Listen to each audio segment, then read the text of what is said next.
Bueno, Mariano me invitó a compartir algunas ideas para el canal. Y nada, capaz que me estoy metiendo un poco en camisa de once varas, pero no quería dejar de tocar algunos temas que tienen que ver con nuestra fe y que durante mucho tiempo fueron centrales, llevándonos hacia un lugar muy oscuro de nuestra fe cristiana. Y hoy medio como que no se habla públicamente, como que se ha dejado a un lado, y que tienen que ver con el centro de nuestra fe también, porque nuestra fe es esperanza también. En algún momento dentro de la teología estos temas eran llamados de ultimísimos, y hace un tiempo ya en el estudio teológico se conoce como escatología, ¿sí? Que viene de la palabra griega eschaton, que es lo último, y para nosotros lo último es el encuentro con Cristo resucitado. Y en esto anda dando vuelta, o sea, es dar razones, tiene que ver con esto de dar razones de nuestra esperanza. ¿Qué esperamos los cristianos? Y los cristianos esperamos encontrarnos con Jesús resucitado y resucitar con Él. Y en Jesús resucitado encontrarnos con todos nuestros afectos también resucitados ya, para unirnos en una gran Eucaristía. ¿Sí? Esa es nuestra esperanza cristiana. Entonces, frente a eso, que es lo que Jesús nos revela en el Evangelio también, me parece que nuestra fe ha ido creciendo en este camino, dejando de lado un montón de historias que tienen que ver más con el pánico y el terror al infierno y al ser abandonados por Dios o castigados y un montón de cosas así. Cosa que también nos ha llevado a interpretar o a entender mal, por no conocer, por no profundizar, por no estudiar la palabra de Dios, a interpretar que hay como dos dioses, el Dios del Antiguo Testamento y el Dios del Nuevo Testamento, cuando en realidad es el mismo Dios, que precisamente nosotros por eso decimos que Jesús viene a revelarnos al Padre, porque en definitiva tiene que ver con esto, con poder desvelar un montón de cuestiones que tienen que ver con siglos de miradas antropomórficas con respecto a Dios, ¿sí? Que a veces aparece como castigador, pero a veces aparece como roca o como baluarte, o como el Señor de los ejércitos, o como el que se enoja y le da la espalda al pueblo. Y Jesús viene a decir: Dios es amor, Dios es Padre y Madre, Dios es misericordia. Y ahí también, durante muchísimo tiempo, nosotros hemos hecho agua en esto de lo que Dios es misericordia, y seguimos con esta imagen de Dios juez, de Dios castigador, y de Dios que es capaz hasta de incluso soltarnos la mano y dejarnos a nuestra propia suerte, ¿sí? Y esa imagen de abandono es terrible, y no es lo que Jesús dice en absoluto.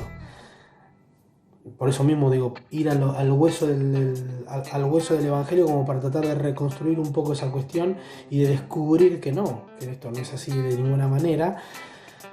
Y entonces ahí me meto con el tema de lo que antes, o de lo que se sigue llamando como el misterio del mal, pero un gran teólogo latinoamericano, John Sobrino, habla del enigma del mal, porque el misterio como que no se resuelve, pero el enigma sí.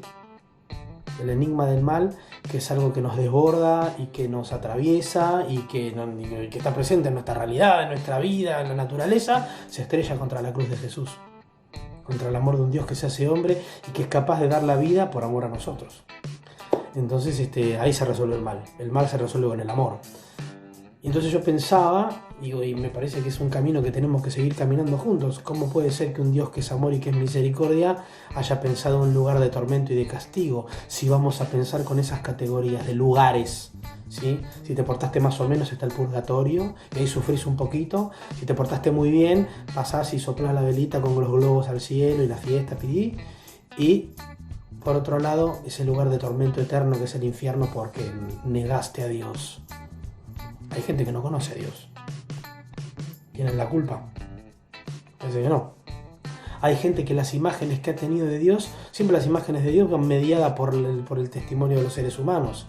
Y en eso también los cristianos tenemos mucha responsabilidad, ¿sí? Hay mucha gente que se aleja de Dios porque no lo ha conocido, o porque lo que ha conocido, o quien le habló de Dios en realidad lo llenó de dolor, o de inquietudes, o de miedos, ¿sí? Y eso, en definitiva, para mí tiene mucho que ver con esas imágenes terribles que no tienen nada que ver con lo que Jesús revela en su Evangelio.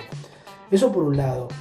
Después hace rato, ya que San Juan Pablo II nos viene ayudando a darnos cuenta de que en realidad no hay lugares, porque no podemos hablar de tiempo y espacio, de esos ejes cartesianos, que en realidad una vez que cruzamos el umbral de la vida hacia el encuentro definitivo con Jesús, ya no tiene sentido hablar de tiempo y espacio. Entonces no hay lugar, lo que hay es encuentro. Y para mí no hay chance. ¿Sí? Nosotros hemos adaptado muy bien todas estas imágenes religiosas grecorromanas del inframundo, en donde a lo mejor no hay categorías morales, ahí van los malos y los buenos van a otro lado, sino que van todos ahí, y que algo tienen que ver también con el Valle de los Muertos de la fe judía, el Sheol, donde los muertos andaban ahí como en penumbras esperando que Dios lo viniera a rescatar, y eso Jesús lo hizo antes de subir al cielo, antes de resucitar. Una vez que venció a la muerte fue a buscar a todo el pueblo que esperaba y se lo llevó con él.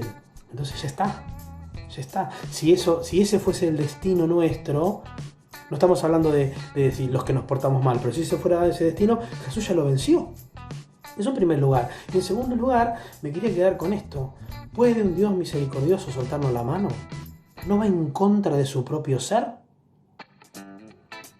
En todo caso, el que quiere, puede o tiene la libertad de soltarle la mano a Dios, hasta incluso en el último momento de la propuesta de un encuentro definitivo, somos nosotros.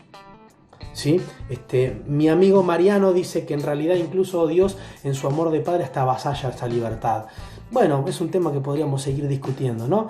Pero Dios nos hizo libres. Dios, que es todo en todos, se autorrepliega sobre sí mismo para darnos esa libertad de poder elegir, ¿sí? E incluso, como dice en el Antiguo Testamento, en el libro del Deuteronomio y en otros pasajes también, pongo hoy delante tuyo dos caminos, uno te lleva a la felicidad, el otro te lleva a la perdición. A mí me cuesta pensar que Dios, cuando vos elegiste, y a lo mejor elegiste algo que te dañó y que te lastimó y que te va llevando en un derrotero de dolor me cuesta pensar que Dios no está presente ahí como para buscar la manera de rescatarte de eso y de mostrarte un camino distinto.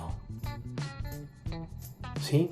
Si yo estoy profundamente convencido de que el enigma del mal se resuelve en la cruz porque hay un Dios que se hace hombre y que hace pelota el mal, dando su propia vida, entonces me parece que no hay mucha chance.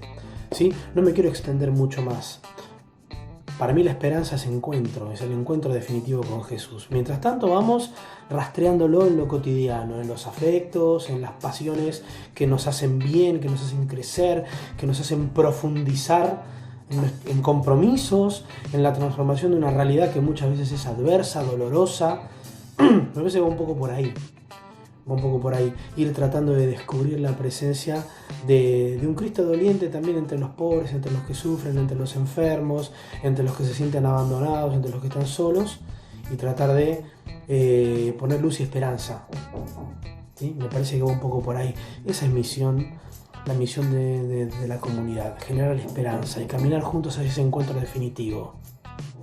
Un encuentro definitivo, en donde, como dice los últimos versos del Apocalipsis, ya no hay más llanto, ni está el mar, esa imagen del mal, ¿sí? De las aguas indómitas que ya fueron domadas por Jesús resucitado, ¿sí? Ya no hay mal, y ya no hay llanto, ya no hay dolor, ya no hay inquietud, solo hay paz, hay celebración, hay encuentro, y eso es definitivo, es lo que nos espera. Espero no haber sido demasiado extenso con todo esto y haber sido claro. Les mando un abrazo muy grande.